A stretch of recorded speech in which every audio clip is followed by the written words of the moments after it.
Mari kita sama-sama buka ya. Mari kita sama-sama buka di Yakobus 4 ayat 13 sampai 17 ya. Sharing saya hari ini saya kasih judul Our Faith and Our Plan. Ya, iman kita dan perencanaan kita. Ya, Yakobus 4 ayat 13 sampai 17. Nah, sebelum kita mulai baca, teman-teman ya, saya cerita sedikit. Jadi kami di Bali, ya itu selama 2 bulan ini kita baru aja menyelesaikan sama-sama belajar tentang kitab Yakobus. Ya, jadi kita mulai dari 2 bulan yang lalu, mulai dari Yakobus 1, bulan ini kita selesai Yakobus 5 gitu ya. Nah, kalau boleh saya simpulkan, tema utama daripada surat Yakobus ya, tema sentral dari kitab Yakobus itu adalah dirangkum dalam sebuah ayat yang terletak di pasal kedua, yang saya rasa itu kita semua itu pasti sudah tahu. Ya, ayatnya itu berbunyi seperti ini. Maka iman tanpa perbuatan adalah mati. Ya, jadi kalau boleh disimpulkan, kitab Yakobus itu kesimpulannya adalah gini. Iman kita, ya, kalau kita ini mengaku bahwa kita ini adalah orang beriman. Kalau kita ini mengaku bahwa kita percaya Yesus Kristus sebagai Tuhan dan juru selamat kita dan raja atas hidup kita dan kita beriman kepada Dia, kalau Dia itu adalah yang paling kita percayai, yang paling kita andalkan dan harapkan di dalam hidup ini, maka itu harus terbukti dan terwujud nyata lewat perbuatan dan kehidupan kita. Makanya kalau teman-teman baca mulai dari Yakobus 1, di situ Yakobus memulai dengan gini, kalau kita adalah orang beriman, itu akan membuat perbedaan besar di dalam kita tuh menghadapi masa-masa sulit kehidupan kita. Saat kita tuh menghadapi ujian kehidupan. Orang yang beriman itu pada waktu menghadapi ujian kehidupan akan berkata, ujian-ujian ini adalah sebuah kebahagiaan. Wah, ekstrim ya teman-teman ya. Lalu teman-teman kalau lanjut baca Yakobus 1 perikop berikutnya, iman itu akan membuat kita tuh melihat kekayaan dengan berbeda. Kita mengukur kekayaan dengan kita orang dunia dan orang beriman, itu ukuran kekayaannya beda. Lalu lanjut lagi ke pasal kedua, Yakobus berkata, buat kita orang yang mengaku beriman kepada Yesus, cara kita melihat dan mengasihi orang-orang yang berbeda dengan kita di gereja itu berbeda. Nanti kalian pulang kalian baca itu. Ya, ada sebuah perbedaan yang besar dalam orang-orang beriman itu saling mengasihi, saling menerima satu sama lain. Mereka itu mengasihi satu sama lain tanpa memandang muka di dalam gereja karena iman mereka kepada Yesus Kristus. Dan itu terus saudara, dalam kita menghadapi konflik, dalam kita menjaga lidah kita, berbicara kepada orang lain, dalam kita bekerja dan sebagainya. Ya, nah hari ini saya ajak untuk kita sama-sama merenungkan secuil ya.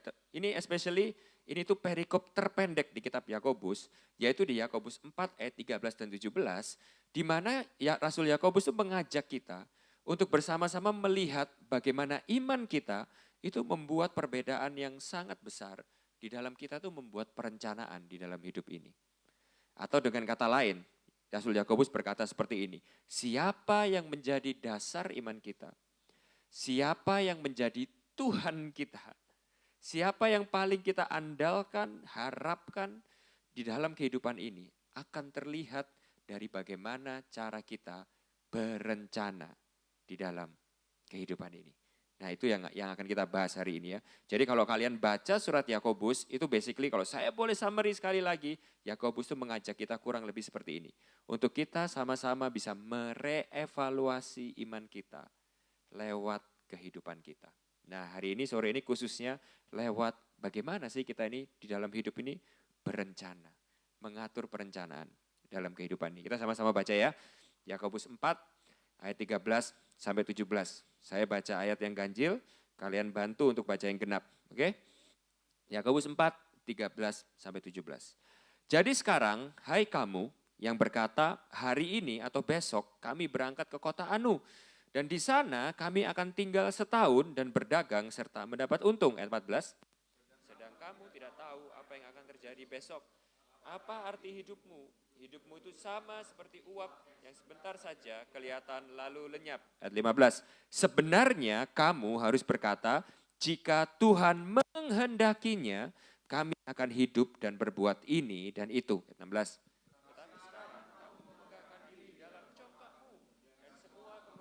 Demikian adalah salah. Ayat 17. Jadi jika seorang tahu bagaimana ia harus berbuat baik, itu sebenarnya terjemahan aslinya yang lebih tepat itu berbuat benar, tetapi ia tidak melakukannya, ia berdosa. Oke, introduction dulu di depan ya. Sebelum kita lanjut secara dalam kita kupas ayat ini, 4 ayat ini ya. Yang pertama, saya percaya kita semua di tempat ini itu adalah seorang perencana. Oleh sebab itu perikop yang kita baca ini adalah perenungan atau teguran yang berguna buat kita semua. Dari mana saya tahu kita semua adalah orang perencana? Kita mesti tahu gini ya, kita kalau anak-anak muda kayak kita gini, tinggal di kota besar seperti Surabaya, kita ini termasuk golongan kaum manusia yang mengalami atau menikmati privilege-privilege. Kalau saudara nggak percaya sama saya, sekali-kali saudara ke Bali saya ajak ya. Kita pelayanan ke pedalaman di Bali ya saudara ya. Kita ke Munti Gunung atau ke Karangasem sana ya. Maka kita baru sadar bahwa kita ini kalau kita hidup di kota, kita bisa sekolah, kita bisa bekerja, kita bisa bergereja dengan gedung seperti ini, maka kita semua ini adalah orang-orang yang menikmati privilege. Oke? Dan karena kita ini adalah orang yang menikmati privilege dan bisa dalam tanda kutip termasuk hidup di dalam kenyamanan dan keenakan, kita semua ini pasti punya rencana dalam kehidupan ini. Kalau saudara sekolah, maka saudara akan punya pemikiran bahwa nanti kalau aku selesai sekolah, aku pengen mencapai ini. Aku pengen bekerja seperti ini. Saat aku sudah bekerja seperti ini, aku punya target untuk aku bisa mencapai ini, dapat gaji sekian, beli rumah, pergi ke sini, mencapai ini, dan sebagainya. Kalau saudara punya usaha atau sudah bekerja, maka saudara pasti punya target karir. Saudara masih punya target profit. Masih pasti punya target pengembangan usaha. Benar enggak? Kalau saudara lagi menjajaki hubungan atau baru menikah, mungkin saudara punya target anak. Kita nanti punya anak seperti ini, lalu anak kita sekolahin di sini supaya nanti anak kita menjadi ini. Oke? Kita semua pasti punya rencana di dalam kehidupan ini. Oleh sebab itu, ayat yang baru kita baca ini berlaku untuk kita. Itu yang pertama. Yang kedua, tapi ayat yang baru kita baca ini bukan berarti Alkitab itu anti dengan perencanaan. Nah, jadi ini belum masalahnya, ini masih good news-nya dulu, oke? Jadi berencana seperti tadi itu semua, itu bukanlah hal yang salah. Ya, ayat yang kita baca tadi ini bukan artinya Alkitab itu melarang kita untuk kita tuh merencanakan sesuatu. Oke? Karena apa? Kok bisa tahu seperti itu? Karena kalau saudara itu, kalau kalian tuh baca contoh kitab Amsal, itu penuh dengan ajaran-ajaran untuk kita tuh bisa merencanakan kehidupan kita, mengatur kehidupan kita tuh dengan baik. Kita bisa mengatur kehidupan kita dengan baik, itu merupakan sebuah wisdom, kebijaksanaan rohani, spiritual wisdom. Oke, malah kalau kita ini nggak bisa merencanakan kehidupan kita dengan baik, kita nggak bisa ngatur kehidupan kita dengan baik, itu seringkali Alkitab sebut dengan foolishness. Foolish. Dan kalau kita jujur ya, banyak di antara kita yang keuangan kita itu berantakan, kehidupan kita itu berantakan, sampai kita itu stres, sampai kita itu depresi, karena kita ini overload, nggak punya waktu. Itu jujur, kalau kita mau jujur sama diri kita sendiri, itu bukan karena masalah rohani, itu karena kita nggak bisa merencanakan dan mengatur kehidupan kita dengan baik. Benar nggak? Saya punya jemaat, nggak ada kalau di sini, mana ada di sini pasti. Kalau di bawah pengembalaan Pastor Hizkia pasti nggak ada ya. Kalau di pengembalaan saya banyak, ya suatu hari ngadepin orang gitu ya. Lalu dia ini terlilit utang, gitu ya. Terlilit utang, dia stres, depresi. Lalu dia curhat sama kami, tim pastoral, lalu dia berkata seperti ini. Ini pasti semuanya ini adalah rencana jahat untuk mengganggu saya, gitu ya. Lalu saya langsung tegur, bukan Pak, itu karena Bapak tidak bisa berencana dan mengatur keuangan Bapak dengan baik. Jangan apa-apa yang disalahin tuh iblis, mulu kesian kan iblis ya, gitu ya. Kadang lebih jahat manusia daripada iblis gitu loh teman-teman ya. Kalau Alkitab tuh bilang iblis adalah pendakwa, kadang kita mendakwa iblis tuh lebih kejam gitu ya. Kesian iblis ya, gitu. Apa-apa disalahin? Enggak. Kalau kita mau jujur, kadang sekolah kita berantakan, kerjaan kita berantakan, pelayanan kita berantakan. Karena kita nggak bisa merencanakan semuanya dengan baik. Saya pernah konseling orang tua, suami istri gitu ya, ribut hubungannya karena apa? Karena pelayanan. Bukan salah pelayanannya sih kadang. Karena kita nggak bisa ngatur dan merencanakan dengan baik. Oke, jadi Alkitab itu sekali lagi tidak anti dengan perencanaan. Alkitab itu malah mengajar kita untuk menjadi perencana yang baik. Nah, kalau gitu perencanaan seperti apa yang disoroti oleh Yakobus di sini? Perencanaan seperti apa yang dibilang oleh kitab Yakobus, yang ditegur oleh Rasul Yakobus sebagai sebuah perencanaan yang salah? Yang pertama, perencanaan yang disoroti oleh Yakobus sebagai sebuah rencana yang salah adalah perencanaan yang tidak melibatkan Tuhan dan menjadikan Tuhan sebagai pusat di dalam rencana tersebut. Yang disoroti oleh Yakobus di sini, yang ditegur oleh Rasul Yakobus di sini adalah orang-orang yang berkata, hari ini aku mau ke sini. Aku besok mau bikin ini. Aku besok mau mencapai ini. Aku besok mau mengerjakan ini. Aku besok mau bisnis seperti ini. Aku nanti mau seperti ini, mau seperti itu, mau seperti ini. Tapi engkau lupa untuk melibatkan Tuhan dan menjadikan Tuhan sebagai pusat rencanamu. Itu yang disoroti Rasul Yakobus ini. Nah, lalu ya Rasul Yakobus melanjutkan seperti ini. Kenapa perencanaan seperti ini? Kenapa orang yang berencana seperti ini itu ditegur dan disoroti oleh Rasul Yakobus di sini? Rasul Yakobus berkata di ayat ke-15 bahwa perencanaan yang seperti ini adalah sebuah kesombongan di mata Tuhan. Ayat 16 Rasul Yakobus berkata, bukan 15, 16. 16 Rasul Yakobus berkata seperti ini. Tetapi sekarang kamu memegahkan diri di dalam congkakmu. Dan semua kemegahan yang demikian adalah salah. Nah, kata salah di situ ya, itu masih halus banget. Bahasa Indonesianya masih menerjemahkan dengan halus. Kalau di dalam bahasa aslinya, bahasa Yunaninya, itu lebih tepat diterjemahkan di dalam versi bahasa Inggrisnya, yaitu evil. Jadi evil itu bukan salah loh ya, evil itu jahat. Jadi dengan kata lain Rasul Yakobus berkata seperti ini, kalau ada orang yang merencanakan hidupnya sedemikian rupa tanpa melibatkan Tuhan di dalamnya. Orang yang seperti itu adalah orang yang sombong dan orang yang jahat di mata Tuhan. Kenapa sombong? Kenapa jahat? Ini yang kita bahas hari ini. Yang pertama, kenapa adalah sebuah kesombongan? Kalau kita tuh merencanakan segalanya, mungkin rencananya bagus. Mungkin rencananya baik, tentu aja toh. Di sini kan gak ada toh yang rencana jadi koruptor. Gak ada. Gak ada kan yang berencana mau jadi kriminal? Gak ada pasti ya. Saya berencana nanti mau naik pangkat karir supaya nanti kalau pangkat saya sudah tinggi, saya bisa korupsi. Gak ada ya saudara ya. Kita semua tuh punya rencana yang baik di dalam hidup ini. Tapi kenapa? Saat kita berencana tanpa kita melibatkan Tuhan, kita melupakan Tuhan di dalamnya, itu adalah sebuah kesombongan. Yang pertama, karena kita lupa bahwa tanpa Tuhan, kita ini enggak lebih daripada sekedar uap yang sebentar saja kelihatan, lalu lenyap. Di ayat 14 Yakobus berkata seperti ini, kamu berencana seperti itu, sedang kamu loh, besok terjadi apa aja kamu enggak tahu. Kamu tidak akan tahu yang terjadi besok. Kamu itu tidak lebih seperti uap yang sebentar aja kelihatan, lalu lenyap. Saat kita berencana tanpa kita melibatkan Tuhan, kita lupa bahwa tanpa Tuhan kita ini sebenarnya nggak bisa apa-apa. Kita lupa bahwa kalau hari ini saudara masih bisa datang ke sini, saudara masih bisa makan, saudara masih bisa kerja, saudara masih bisa sekolah, saudara masih bisa menikmati semua kebaikan yang saudara nikmati semuanya itu bukan karena kehebatan dan kekuatan saudara. Itu karena kemurahan Tuhan semata. Kita lupa itu. Kita lupa bahwa yang naruh makanan di meja kita itu bukan gaji kita, itu bukan bos kita. Tapi Tuhan yang memelihara kita setiap hari.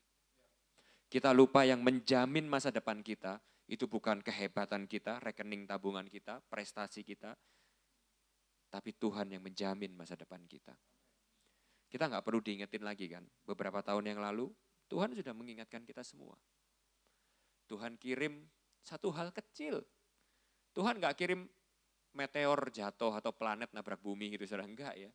Dikirim satu hal kecil yang mata kita aja nggak bisa kelihatan, bernama COVID-19. Dan hal kecil itu yang kita nggak bisa lihat itu memporak-porandakan segala kehebatan dan kepintaran manusia. Seluruh bumi diporak-porandakan sama hal yang kecil yang Tuhan itu kirim untuk mengingatkan kita semua. Mengingatkan apa? Bahwa kita bukan Tuhan. Kita nggak bisa menjamin kehidupan kita. Gak ada satupun orang, saudara, yang saya temui selama COVID-19 itu yang bisa berkata bahwa COVID datang, gak ada efeknya sama aku, bro. Aku udah atur sedemikian rupa hidupku, keuanganku, semuanya rencanaku udah rapi semuanya. Jadi waktu COVID datang aman, gak ada efeknya sama sekali. Gak ada, saudara ya. Kita semua tahu kan bahwa pada waktu sesuatu terjadi kita baru sadar bahwa kita bukan Tuhan. Tidak ada kepintaran, kekuatan, kehebatan kita satupun yang bisa menjamin kehidupan kita. Saya ingat, saya pinjam ceritanya salah satu teman saya ya, Yosia Yusuf. Tahu ya semua ya, karena suka khotbah di sini juga kan, Pastor Yosia Yusuf. Yang saya dengar katanya pendeta tamu terkeren nomor 2 kalau di Royal ya. Ya nomor 1-nya saya lupa siapa gitu ya. Oke, nomor 2 oke, Yosia Yusuf ya, Pastor Yosia Yusuf. Saya pinjam ceritanya teman saya ini ya saudara ya. Ini sebuah kesaksian yang bagus. Saya rasa dia juga pernah cerita ini di Royal ya. Suatu hari, Yosi ini dulu waktu muda ya, karena dia itu penuh dengan bakat, dia penuh dengan potensi, dia penuh dengan talenta, ya, dilahirkan di keluarga yang sangat baik juga. Dia tuh sangat percaya diri, ya. Dia tuh merasa dia pintar, pelayanan dia bisa, main musik bisa, WL bisa, khotbah bagus gitu ya. Lulus kuliah tuh cum laude gitu ya.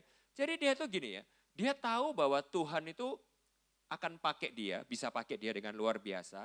Tapi di dalam lubuk hatinya yang paling dalam, dia itu sangat confident dan percaya diri bahwa kalau Tuhan itu bisa pakai dia secara luar biasa, itu karena dia itu hebat. Karena dia itu punya segala potensi dan kehebatan itu. Sehingga pada waktu dia selesai kuliah di Amerika, lalu dia datang ke Australia, ya, dia mendarat di Australia, turun dari airport, itu mindsetnya dia tuh kayak gini, I'm gonna change Australia. Wah, saya akan merubah dunia. Saya akan merubah Australia. Wah, dia punya mindset, kita langsung bicara gitu ya. Nanti Rock Sydney ini pasti akan jauh lebih baik. Saya akan rubah gitu ya. Saya udah punya banyak ide dan pemikiran untuk bagaimana kita bisa bikin gereja yang besar, yang hebat seperti itu. Mungkin daripada kita seringkali kita nggak secara eksplisit seperti itu, dari dalam pikiran kita sering punya pemikiran seperti itu, ya. Nah, lalu apa yang terjadi? Nah, kalau teman-teman tahu ceritanya, gak lama setelah Yosi itu pulang ke Australia dan punya pemikiran seperti itu, ya, tiba-tiba suatu hal yang sangat tidak terduga itu terjadi.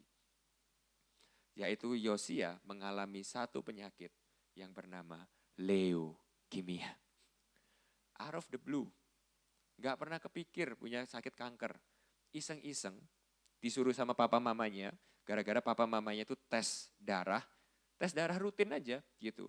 Yosi ini dipaksa gak mau, tiba-tiba udah ikut aja. Somehow dia itu ikut, tiba-tiba pada waktu tes darah itu ditemukan hasilnya ada kanker darah, leukemia. Gak percaya, tes lagi, 2 kali tes, hasilnya sama. Sehingga ceritanya, singkat cerita ya, leukemia Yosi itu cukup parah. Suatu hari, dia terbaring di rumah sakit, saya di situ saudara, nemenin dia dari awal sampai terakhir ya. Sudah kemo, sudah apa, saudara, saya nggak tahu saudara pernah ditunjukin fotonya nggak, nanti suatu hari tanya aja sama Doni atau Pastor Hizkia, minta dong fotonya Koyosi waktu cancer dulu gitu ya. Ya, itu dia tuh rambutnya tuh hilang semua, kukunya ini copot semua, kulitnya ini benar-benar hitam saudara ya, hitamnya tuh lebih hitam daripada semua di antara kita yang ada di tempat ini ya. Kalau saudara itu nonton Piala Dunia gitu ya saudara ya, Piala Dunia, lalu ada tim Inggris lawan tim Ghana gitu ya saudara ya. Nah dia tuh yang tim Ghana gitu ya saudara ya. Jadi hitamnya tuh benar-benar hitam kayak gitu, gak ada rambut, matanya tuh merah dan matanya tuh udah kayak mau keluar gitu saudara ya. Lalu kukunya ini copot semua, bibirnya ini luka-luka, kering, besar, bengkak kayak gitu. Dan dia itu udah saking kesakitannya, leukemia, kemoterapi itu udah lemes. Sampai suatu ketika tuh dia teriak, aduh papi gitu. Aku masih ingat banget memori ini. Ada Om Sam gitu di sebelahnya, dia bilang, papi ini kalau bisa Yosi mau pulang aja. Gitu. Nah singkat cerita saudara, suatu hari pada waktu dia terbaring seperti itu, Tuhan itu tiba-tiba mengingatkan sama dia. Tuhan bilang seperti ini, di mana kumlautmu? Di mana kehebatanmu? Di mana semua mimpi-mimpi yang dulu dibanggakan dan semua impian-impian dan rencana untuk merubah dunia itu? Di mana semua pendidikan di Amerika itu? Di mana semua talenta itu? Dan di situ Yosi itu sadar bahwa kalau dia bisa dipakai Tuhan, itu alasannya cuma satu. Bukan karena pendidikan Amerika, bukan karena cum laude, bukan karena potensinya dia, bukan karena kehebatannya dia, tapi hanya karena kasih karunia dan kemurahan Tuhan. Hari itu, singkat cerita kita tahu sekarang Yosi itu sembuh, tapi lewat ranjang rumah sakit itu, Yosi itu bangkit menjadi seorang Yosia Yusuf yang berbeda. Kali itu dia sadar bahwa kalau dia bisa punya mimpi dan angan-angan dan rencanaan, itu tidak ada artinya kalau bukan Tuhan yang memulai dan Tuhan yang memampukan. Kita semua di tempat ini gak harus ngalami leukemia. Tapi saudara tahu problemnya saudara dan saya juga termasuk yang saya khotbah di sini. Seringkali kita lupa akan kebenaran ini. Bahwa kalau kita bisa melakukan apapun juga dalam kehidupan ini, itu bukan karena kehebatan kita, itu bukan karena kekuatan kita. Tapi benar-benar karena Tuhan yang mengizinkan, memampukan, dan kasih karunia dan kemurahannya ada di dalam kita. Dan pada saat kita berencana, seakan-akan kita bisa melakukan ini, itu, aku mau ini, aku mau itu. Tanpa kita melibatkan Tuhan dan menjadikan Tuhan sebagai pemimpin rencana kita. Maka kita sedang menjadi orang yang sombong dan lupa diri di hadapan Tuhan. Tapi ingat tadi ya, bukan hanya sombong, tapi juga jahat. Kejahatan, evil. Dan kata jahat di sini, kata evil di sini, itu adalah sebuah kata yang seringkali Tuhan itu utarakan, pakai kepada orang itu yang memberontak terhadap dia. Jadi pemberontak, sombong dan pemberontak. Aku memberontak pada Tuhan kalau aku berencana tanpa melibatkan Tuhan. Iya. Kenapa saudara? Yang kedua, karena kita lupa bahwa hidup ini bukan punya kita.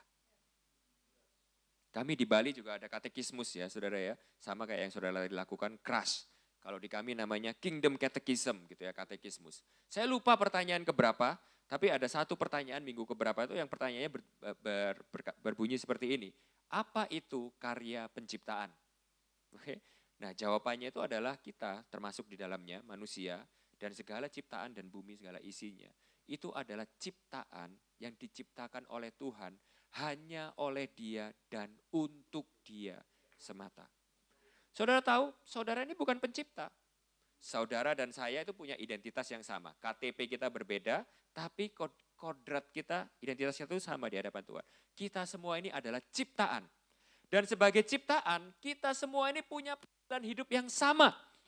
Wujudnya berbeda, pekerjaan kita berbeda, jalan hidup kita berbeda. Tapi tujuan hidup kita sama, yaitu satu. Kita hidup untuk melayani dan untuk kemuliaan pencipta kita.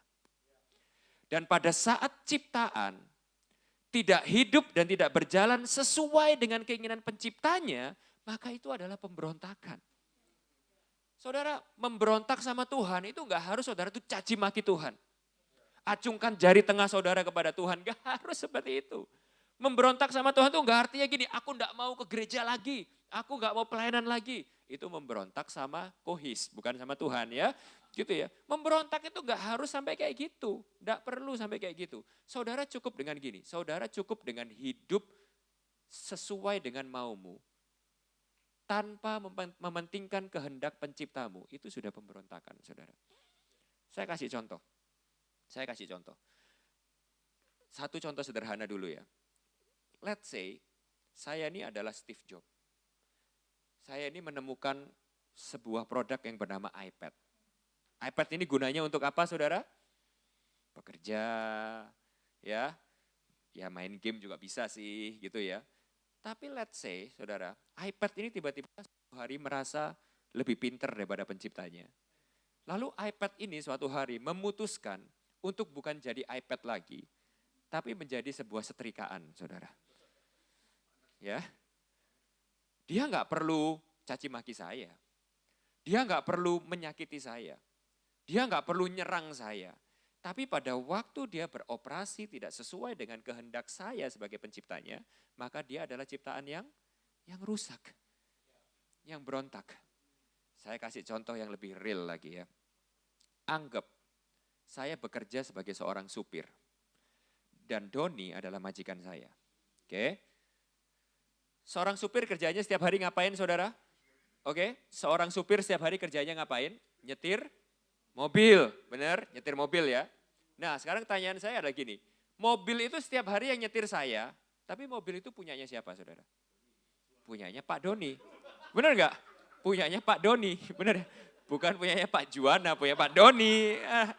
Ini kan ilustrasinya gini Don, aduh. Itu ilustrasi tadi pagi itu, ya. Serius, biar kalian nangkep maksud saya ya. Mobil punyanya Pak Doni, benar nggak? Tapi setiap hari saya yang bawa. Setiap hari Pak Doni ini bermurah hati. Mobil ini kamu boleh pakai kemana aja kamu perlu, selama saya tidak perlu. Oke? Karena Doni ini adalah bos yang baik. Oke? Nah, bayangkan kalau suatu hari kayak gini teman-teman. Suatu hari Doni ini selesai dengan urusannya dia, lalu Doni ini telepon saya. Ton, kamu di mana? Oh lagi di sini Pak, gitu ya. Oke, saya udah beres ini ya urusan bank ya. Nanti tolong setengah jam lagi jemput saya di Pakuwon gitu ya. Nah apa yang terjadi, misalnya pada waktu Doni telepon saya seperti itu. Lalu saya jawab Doni seperti ini, waduh maaf Pak, mobil Bapak lagi saya pakai sama pacar saya ini Pak. Maaf ini saya lagi pakai sama pacar saya, bentar ya. Saya nonton dulu ini bentar lagi, Kepalang filmnya udah mau selesai. Lalu saya mampir sebentar, makan siang bentar. Ya kira-kira 3 jam lagi saya jemput ya Pak. Atau alasannya baik deh, maaf Pak Doni, mobilnya saya pakai pelayanan. Saya pelayanan di jadwal khotbah di Rock Mojokerto. Saya pakai pelayanan, sorry ya Pak, saya nggak bisa jemput Bapak. Ya kira-kira saudara, logika aja. Saudara kalau jadi Doni, marah nggak saudara? Atau saudara suatu hari buka mobil, saudara ngelihat saya di dalam itu lagi tidur-tiduran, saya ngerokok, saya makan, berantakan semua tuh mobilnya saya pakai anak saya sendiri. Wajar nggak kalau Doni ini marah? Wajar ya? Kira-kira dipecat nggak saya saudara? Dipecat ya? Nah sekarang saya tanya sama saudara, hidup kita ini punya siapa? Sekali lagi, tidak perlu untuk mencaci maki Tuhan untuk kita menjadi seorang pemberontak. Pada waktu kita pakai apa yang seharusnya menjadi milik Tuhan, hidup kita, waktu kita, tenaga kita, resources kita, semua privilege yang Tuhan kasih dalam kehidupan kita, semua potensi dan sumber daya yang Tuhan itu percayakan dalam kehidupan kita. Kita bisa sekolah, kita bisa bekerja, kita bisa pelayanan, semua itu adalah milik Tuhan yang Tuhan percayakan dalam kehidupan kita. Saat kita tidak memakai semuanya itu untuk tujuan Sang Pencipta kita, maka itu adalah sebuah pemberontakan. Kita berada di gereja yang namanya Rock, Representative of Christ Kingdom. Kingdom, kerajaan. Saya tanya sama saudara, di dalam kerajaan ada raja berapa orang saudara? 1. Saudara setuju nggak setuju? Saudara suka nggak suka? Saudara percaya nggak percaya sama saya? Saudara mau undang saya lagi nggak datang apa enggak? Tapi di dalam kerajaan itu ada rajanya berapa? 1. Kalau ada orang kedua yang pengen jadi raja dan bertingkah seperti raja, namanya apa saudara? Pemberontak. Tidak ada 2 raja di dalam satu kerajaan. Hidupmu dan hidupku adalah milik seorang raja. Tidak bisa ada 2 raja yang berkuasa di dalam kerajaan yang sama. Dan itu mengapa Yakobus berkata, hei gereja Tuhan, saudara-saudaraku ingat, pada waktu kita berencana sedemikian rupa dalam kehidupan kita, dan kita tidak melibatkan Tuhan dan tidak menaruh Tuhan sebagai raja dan pusat dalam perencanaan gitu, kita adalah pemberontak. Nah sehingga kita mari, bagian yang pertama ini kita tutup dengan pertanyaan reflektif. Izinkan saya tanya beberapa pertanyaan ini kepada saudara. Tapi kalau saya boleh simpulkan saudara ya, di slide berikutnya saya bisa simpulkan. Siapa yang menjadi Tuhan di dalam hidup kita, itu sebenarnya dapat terlihat melalui perencanaan kita. Sadar gak saudara akan hal itu? Siapa yang sebenarnya menjadi Tuhan di dalam hidup kita, itu dapat terlihat melalui perencanaan kita. Siapa yang paling kita andalkan? Siapa yang utama dalam kehidupan kita? Siapa yang kita layani dalam kehidupan kita? Siapa yang menjadi raja dalam kehidupan kita? Itu terlihat akan dalam bagaimana kita berencana di dalam hidup ini. Nah, sehingga izinkan saya untuk saya tanya beberapa pertanyaan reflektif ini kepada saudara. Yang pertama, saat kita melakukan perencanaan, coba renungkan nih saudara, perencanaan apapun itu. Kalau saudara mau bekerja, perencanaan dalam pekerjaan saudara. Kalau saudara mau berkeluarga, pertanyaan keluarga saudara. Kenapa engkau menikah? Untuk apa pernikahanmu? Kalau engkau pengen punya anak, Tuhan aku pengen punya anak. Kenapa kamu mau punya anak? Tuhan aku mau berbisnis. Kenapa? Bahkan di dalam pelayanan sekalipun.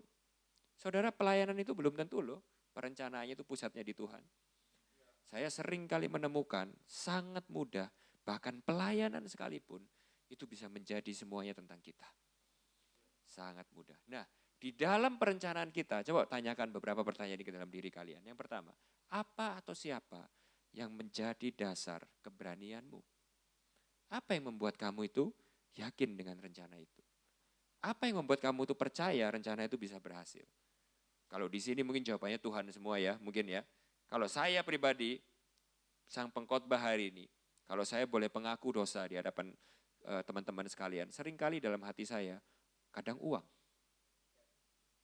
kadang kemampuan saya, kadang kehebatan saya. Saya berencana ini itu, karena apa? Karena uang di rekening saya cukup. Karena saya merasa saya mampu. Karena saya merasa saya bisa. Sayalah dasar dari rencana saya. Lalu yang kedua, siapa atau apa yang menentukan tujuan rencana kita?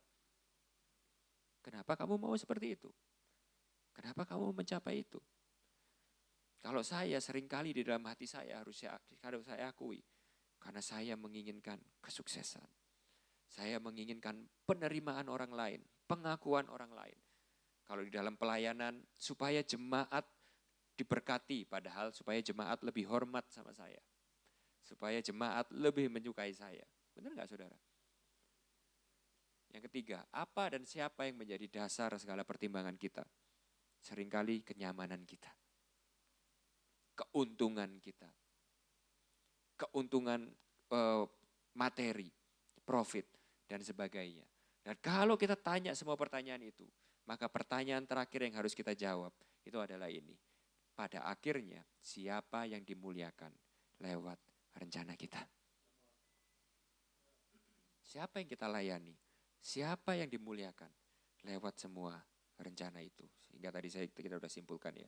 Siapa yang sebenarnya menjadi Tuhan di dalam hidup kita dapat terlihat di dalam rencana kita. Nah kalau gitu, yang kedua, poin yang kedua. Kalau gitu bagaimana kita bisa berencana dengan benar? Kalau tadi itu adalah rencana yang salah yang ditegur oleh Yakobus, lalu bagaimana caranya kita bisa berencana dengan benar? Nah di ayat ke-15, ya di slide berikutnya, ayat ke-15 Yakobus sudah berkata seperti ini, sebenarnya, jadi kalau yang tadi itu salah, ya kalau yang tadi itu Yakobus tegur, maka sebenarnya seharusnya kamu harus berkata seperti ini, ayat 15, jika Tuhan menghendakinya, kami akan hidup dan berbuat ini dan itu. Jadi sehingga yang dimaksud Yakobus itu adalah gini, merencanakan dengan benar, perencanaan yang benar itu adalah merencanakan bagaimana kehendak Tuhan itu bisa tergenapi dalam kehidupan kita. Kalau kita merencanakan pekerjaan kita, seharusnya kita tuh berencana sedemikian rupa akan bagaimana lewat pekerjaan kita tuh bisa melayani Tuhan, memuliakan Tuhan. Kalau kita mau merencanakan pernikahan, kita harus nomor satu merencanakan bagaimana pernikahan kita itu bisa melayani Tuhan dan memuliakan Tuhan. Kalau kita misalnya sedang pelayanan, apapun program pelayanan yang kita lakukan, at the end of the day, kita harus berencanakan, kita harus berpikir dengan sungguh-sungguh bagaimana pelayanan ini bukan melayani kita, tapi melayani Tuhan dan memuliakan Tuhan. Itu yang harus kita rencanakan. Saudara tahu ya saudara ya, melayani Tuhan dan memuliakan Tuhan, itu suatu term yang kita orang Kristen itu sudah sangat gampang bicarakan. Tapi dalam kehidupan sehari-hari, kita setiap hari itu lupa akan hal itu. Oleh sebab itu, pada waktu Tuhan itu mengajar bagaimana kita berdoa, saudara ingat ya, pada waktu Tuhan itu ngajar, murid-muridnya tanya, Tuhan bagaimana kita ini harusnya berdoa? Tuhan gak mengajar doa itu seperti ini. Ya Tuhan, berkati ya rencanaku ini, berkati ya aku pengen ini supaya berhasil, berkatin ya sekolahku supaya berhasil. Oh enggak, nomor satu yang Tuhan ajarkan untuk kita berdoa, Tuhan berkata seperti ini, Bapa kami yang ada di surga, dimuliakanlah namamu, datanglah kerajaanmu, jadilah kehendakmu di bumi seperti di surga. Jadi agenda doa yang nomor satu itu bukan menundukkan Tuhan kepada keinginan kita, tetapi kebalikannya saudara, menundukkan keinginan kita kepada rencana dan kehendak Tuhan. Itulah definisi doa. Jadi bukan berarti doa itu gak boleh minta sama Tuhan. Bukan berarti doa itu gak boleh memberikan keluh kesah kita sama Tuhan. Boleh, tapi pada akhirnya harus selalu ditutup dengan ini. Tetapi pada akhir, Tuhan aku ini mau ini, aku tuh pengen ini, sebenarnya aku tuh ingin ini, tolong Tuhan. Tapi pada akhirnya ditutup dengan ini. Tapi apapun yang terjadi, biarlah kehendak-Mu yang jadi. Dan kalau semua yang aku doakan ini tidak sesuai kehendak-Mu, maka ajarlah aku untuk aku bisa mengerti kehendak-Mu. Saudara, dari cara kita berdoa, kita bisa tahu siapa Tuhan di dalam kehidupan kita. Next slide ya. Coba kita renungkan ya. Kita sering kali ya orang Kristen, kita tuh doa seperti ini saudara ya. Ini di sini pasti tidak ada. Di Rock Riverside banyak. Kita yang berencana, kita yang ngatur semuanya, kita yang ingin melakukan semuanya.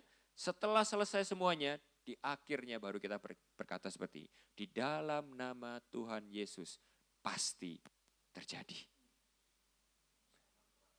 Bisa ngerti ya saudara ya? Tapi coba saudara renungkan ya, reflektif. Siapa Tuhan dalam rencana kita? Tahukah saudara bagaimana kita berdoa dalam perencanaan kita? Itu menggambarkan peran Tuhan dalam kehidupan kita. Banyak dari kita yang memperlakukan Tuhan hanya sebagai pendukung, pembantu, penolong rencana kita. Bukan pemimpin rencana kita. Berdoa kita berdoa. Ada Tuhannya di dalam rencana kita, ada. Tapi untuk membantu dan menolong supaya rencana kita berhasil. Bukan dia yang memimpin rencana kita. Saudara, tentu saja kalau Tuhan yang memimpin rencana kita ya. Kalau Tuhan itu yang memulai dan memimpin rencana kita. Maka akan ada impact yang besar di dalam kehidupan kita. Kita lihat itu ceritanya banyak sekali di Alkitab. Ya, kita bisa belajar dari Musa. Pada waktu Musa percaya bahwa Tuhan itu adalah pemimpinnya, penebusnya. Dia berkata seperti ini, aku tidak akan berjalan satu langkah lagi sebelum engkau berjalan di depanku. Musa berkata seperti itu. Tentu saja Musa melihat penyertaan Tuhan yang luar biasa. Laut Merah dibelah. Di padang gurun 10 hari bisa makan, saudara. Cukup makanannya. Dari langit turun kroisang gitu saudara ya. Bukan kroisang ya, mana gitu ya. Mana saudara ya. Penyertaan Tuhan luar biasa. Kita juga bisa lihat dari cerita Daud. Pada waktu Daud menulis sebuah mazmur yang kita semua suka. Dan ini adalah mazmur favorit kita semua. Mazmur 23. Pada waktu dia berkata, Tuhan adalah gembalaku. Takkan kekurangan aku. Ia menuntun aku ke air yang tenang. Membaringkan aku di padang rumput yang hijau. Ia menuntun aku ke jalan yang benar. Tapi ingat saudara, ingat. Daud itu dombanya, Tuhan itu gembalanya. Dan ingat ya saudara ya, yang mimpin domba itu gembala. Bukan domba yang mimpin gembala. Ingat, gembala yang mimpin domba. Bukan domba yang mimpin gembala. Nah jadi kalau kita lihat pada waktu Tuhan yang memimpin rencana kita lihat dari ceritanya Musa, kita lihat dari ceritanya Daud, kita lihat dari ceritanya Abraham. Sangat luar biasa pada waktu Tuhan itu memimpin mereka. Tapi pertanyaannya seringkali yang menjadi problemnya adalah gini. Apakah benar-benar Tuhan yang memimpin setiap rencana kita? Apakah benar-benar kita ini adalah domba dan Tuhan adalah gembala kita. Seringkali dalam kehidupan ini kita berusaha menjadi gembala kehidupan kita sendiri. Dan kita ingin Tuhan untuk Tuhan yang mengikuti rencana kita, bukan kita yang ikut rencana Tuhan. Sekali lagi, teorinya kedengarannya gampang. Kehidupan aslinya, realitanya susah. Karena sesuai lagu yang tadi saudara itu nyanyikan. Saudara mau mengikut Tuhan, mau mengiring Tuhan, harus melepas semua hak saudara. Untuk saudara bisa mengenal apa yang menjadi kehendak Dia, apa yang menjadi pimpinannya Tuhan. Saya tutup dengan sebuah ilustrasi. Suatu hari, anaknya Billy Graham ya, seorang evangelis yang terkenal sekali di Amerika. Anaknya Billy Graham, namanya tuh Anna Graham, saudara ya, anaknya yang perempuan. Pada waktu kejadian 9/11 di Amerika, yaitu kejadian World Trade Center itu ya, kejadian teroris, peristiwa teroris dan tragedi yang paling besar sepanjang sejarah Amerika ya, 9/11 terjadi, itu banyak orang itu tanya sama Anna Graham, kamu kan adalah hamba Tuhan, kamu adalah pendeta, kenapa bisa terjadi seperti ini? Terjadi tragedi yang begitu menghancurkan hati kita semua di sini. Dan mereka tanya sama Anna Graham, now answer us, where is God? Di mana Tuhan di tengah-tengah semua tragedi dan peristiwa yang mengenaskan gini. Lalu yang mengejutkan, si Anna Graham ini menjawab dengan penuh bijaksana. Dia menjawab kembali dengan sebuah pertanyaan. Anna Graham bertanya seperti ini. Now you ask me where is God? When all of this happened, can I ask you where was God? Saudara bisa mengerti arti pertanyaan ini? Anna Graham ini bertanya seperti ini. Sekarang kamu tanya aku kan, pada waktu semua ini terjadi di mana Tuhan? Sekarang aku tanya sama kamu. Pada waktu segala sesuatu itu enak, nyaman, dan tentram. Di manakah Tuhan di Amerika?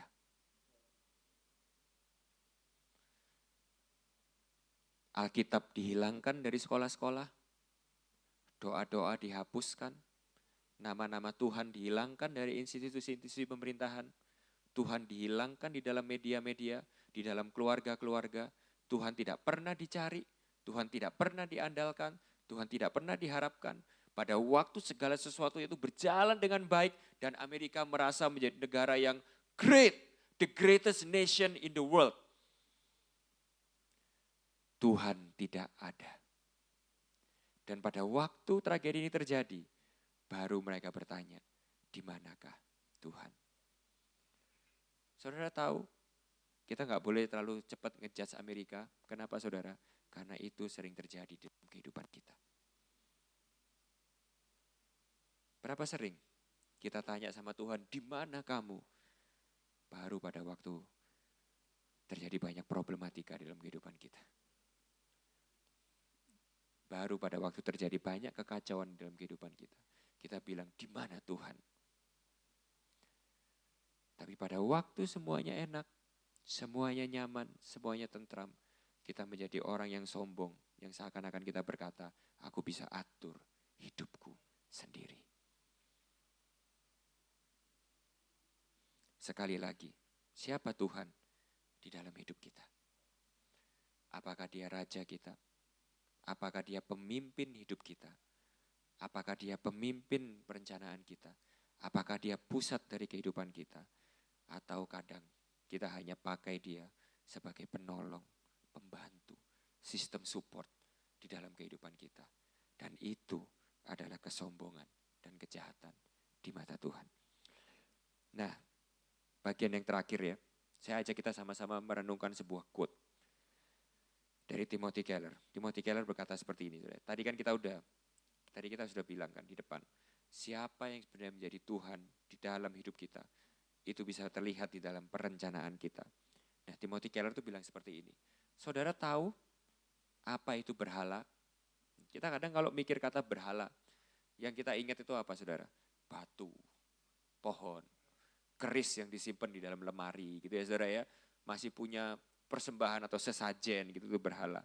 Itu berhala kuno saudara. Kalau berhala modern itu bentuknya udah gak seperti itu. Berhala modern itu apa sih? Timothy Keller berkata seperti ini. Apa? What is an idol? Apa itu berhala? Berhala itu adalah segala sesuatu yang lebih penting daripada Tuhan bagi Anda. Apa yang paling penting di dalam hatimu? Nah, apa itu yang paling penting? Timothy Keller berkata seperti ini. Itu adalah yang setiap hari mengambil seluruh hati dan imajinasimu lebih daripada Tuhan. Jadi dengan kata lain gini saudara, saudara bangun tidur, saudara mikirin hal itu. Saudara malam gak bisa tidur, saudara mikirin hal itu. Saudara khawatir karena saudara mikirin hal itu.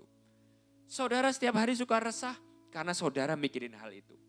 Hal itu adalah menjadi angan-angan tertinggi saudara. Hal itu tuh menjadi impian saudara, yang saudara tuh harus punya hal itu, harus memiliki hal itu. Hal apapun itu selain daripada Tuhan yang mencuri imajinasimu, mencuri hatimu, mencuri pemikiranmu, mencuri fokusmu. Anything, segala sesuatu yang engkau kejar untuk mendapatkan sesuatu yang sebenarnya hanya Tuhan yang bisa berikan kepada dirimu. Sehingga pertanyaan reflektif yang terakhir, apa atau siapa yang menguasai segala imajinasi, mimpi, dan perencanaan kita? Apakah Tuhan ataukah hal lain? Dan kalau saudara mau jujur berkata, ada hal lain yang selama ini menguasai segala imajinasi, mimpi, dan perencanaanku. Saudara tahu, itu adalah berhala saudara.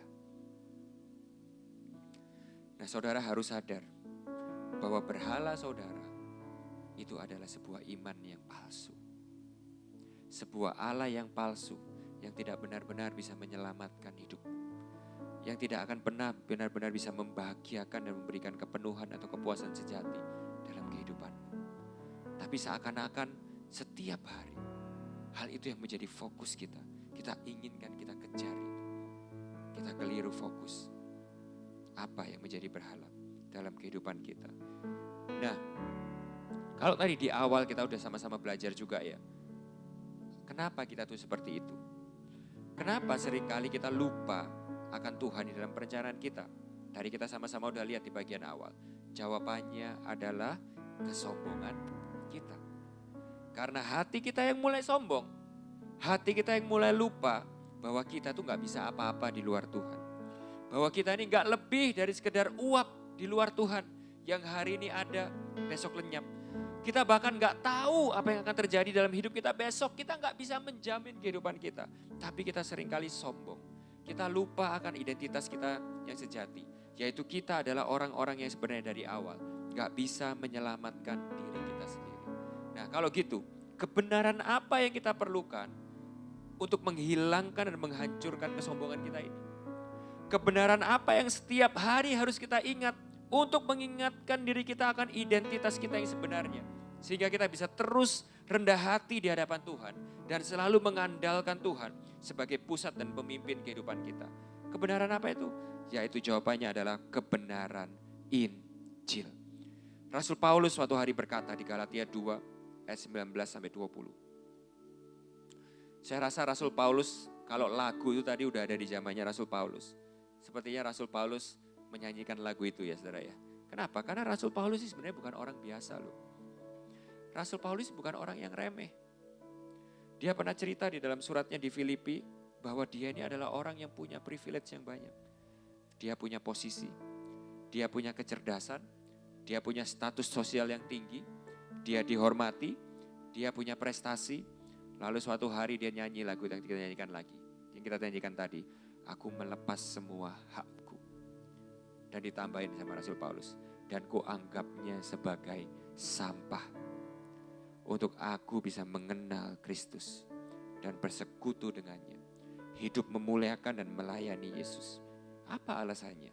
Kenapa Rasul Paulus bisa berkata seperti itu? Di Galatia 2 ayat 19-20, Rasul Paulus berkata seperti ini. Sebab aku telah mati oleh hukum Taurat untuk hukum Taurat. Supaya, baca keras sama-sama, 1, 2, 3. Aku hidup untuk Allah. Saudara mau hidup untuk Allah? Saudara tidak akan bisa benar-benar hidup untuk Allah sebelum saudara menyadari bahwa saudara mati di luar Allah. Sebelum saudara itu sadar akan identitas saudara yang asli ini, saudara selamanya tidak akan benar-benar bisa hidup untuk Allah. Saudara mungkin orang Kristen, saudara mungkin ke gereja, saudara mungkin nyanyi. Tapi untuk benar-benar mempersembahkan hidup kita untuk Allah, engkau harus sadar dulu bahwa di luar Dia, engkau itu sudah mati. Dan Paulus melanjutkan seperti ini, aku telah disalibkan dengan Kristus. Saya tuh paling suka ngelihat salib itu yang kosong, saudara ya. Yang gak ada Tuhan Yesusnya. Kenapa? Karena salib yang kosong itu selalu mengingatkan saya bahwa seharusnya itu saya yang ada di situ. Identitas saya seharusnya itu bukan yang ini. Bukan yang sekarang bisa berdiri enak di sini, melayani Tuhan bersama-sama dengan saudara, bisa menikmati segala kebaikan Tuhan. Bukan, saudara. Identitas saya yang sebenarnya itu seharusnya mati tergantung di atas kayu salib itu. Telah disalibkan bersama-sama dengan Kristus. Namun, aku hidup. Tetapi bukan lagi aku sendiri yang hidup. Melainkan, baca keras sama-sama, Kristus yang hidup di dalam aku. Dan bagian yang saya tebel itu sudah kita baca yang keras sama-sama. 1, 2, 3. Dan hidupku yang kuhidupi sekarang di dalam daging adalah hidup oleh iman dalam anak Allah yang telah mengasihi aku dan menyerahkan dirinya untuk aku. Kalau tadi di awal kita juga udah belajar yang kedua yaitu perencanaan yang benar. Itu adalah berencana bagaimana menemukan kehendak Allah di dalam kehidupan kita. Nah sekarang saya kasih tahu kepada saudara, doa orang-orang yang mengerti Injil. Saudara tahu bagaimana kalau kita ini mengerti Injil, seharusnya kita berdoa dalam perencanaan kita. Saya ajarin saudara, seharusnya doa kita itu seperti Paulus. Kita berdoa seperti ini. Tuhan, aku seharusnya adalah orang yang mati. Aku adalah seharusnya orang yang jahat, binasa, mati di dalam dosa-dosaku. Tetapi hari ini, karena Engkau yang telah mati dan menyerahkan nyawamu untuk aku, hari ini aku bisa hidup. Dan bukan hanya hidup, aku bisa menikmati banyak sekali kebaikan dan privilege Tuhan. Aku menikmati banyak kemurahan Tuhan. Aku bisa melayani Tuhan, aku bisa sekolah, aku bisa bekerja, aku bisa berkeluarga, aku bisa berumah tangga, aku bisa hidup sebagaimana aku hidup sekarang. Itu semua karena Engkau telah mengasihi aku dan telah menyerahkan nyawamu untuk aku. Oleh karena itu, hari ini kalau aku bisa sekolah, aku bisa bekerja, aku bisa melayani, Tuhan kasih tahu. Bagaimana dengan hidupku yang sudah Kau tebus dengan begitu mahal ini yang seharusnya tidak layak ini. Aku bisa menggunakan hidup ini hanya untuk melayani dan memuliakan Engkau yang telah mati bagi aku. Itu yang harus menjadi doa kita di dalam perencanaan kita. Karena kita tahu segala sesuatu yang kita alami hari ini dan bahkan saudara, kalau kita bisa berencana saja, itu adalah sebuah privilege yang sudah luar biasa. Kenapa? Karena seharusnya kita telah mati dan tergantung di atas kayu salib itu. Tapi karena Kristus Yesus yang telah menebus hidup kita hari ini, kita bisa hidup bagi Dia, untuk melayani Dia.